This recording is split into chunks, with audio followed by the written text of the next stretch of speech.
Health news మీకోసం.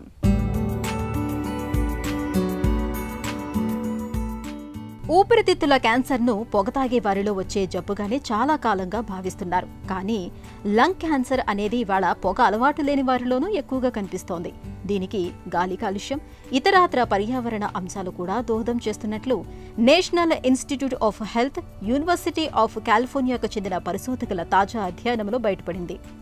ఊపిరితిత్తుల క్యాన్సర్తో ముడిపడిన DNA మార్పులకు ఆరుబయట నుసి పదార్థ ప్రభావానికి బలమైన సంబంధం ఉంటున్నట్లు విస్తృత జన్యు అధ్యయనంలో తేలింది.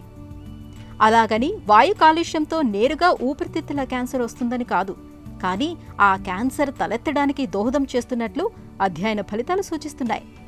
ఎంత ఎక్కువ వాయు కాలుష్యానికి గురైతే అంత ఎక్కువగా ఊపిరితిత్తి కణితి DNAలో మార్పులు తలెత్తుతున్నట్లు పరిశోధకులు గుర్తించారు.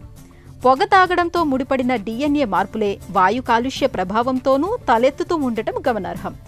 వాయు కాలుష్యం అధికంగా ఉండే ప్రాంతాల్లో నివసించే వారిలో TP53, EGFR మార్పులు మరింత ఎక్కువగా ఉంటున్నట్లు బయటపడింది.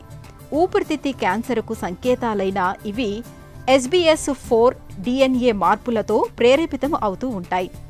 వాయు కాలుష్యం ఎక్కువగా ఉండే చోట్ల నివసించే వారిలో SBS4 ముద్రలు 4 రెట్లు అధికంగా ఉంటున్నట్లు బయటపడింది. నిజానికి ఊపిరితిత్తుల క్యాన్సర్కు వాయు కాలుష్యం దోహదం చేస్తున్నట్లు శాస్త్రవేత్తలు చాలా కాలంగా భావిస్తున్నారు. కానీ పొగ తాగటం, ఇతరులు వదిలిన పొగతో పోలిస్తే గాలిలోని నుసి పదార్థం ఎంతవరకు దోహదం చేస్తుందనేది ఖచ్చితంగా తెలియదు. ఈ నేపథ్యంలో తాజా అధ్యయనం జన్యు మార్పుల ఆధారంగా వాస్తవ పరిస్థితిని కళ్లకు కట్టింది.